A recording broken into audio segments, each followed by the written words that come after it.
हरे अनंत कोटि दुरवि प्रभासे नव्याक्षरे मोतिमनाक्षरे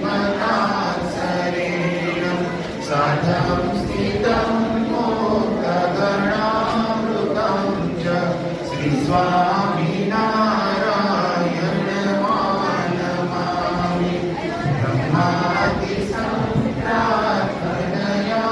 पृथिव्यां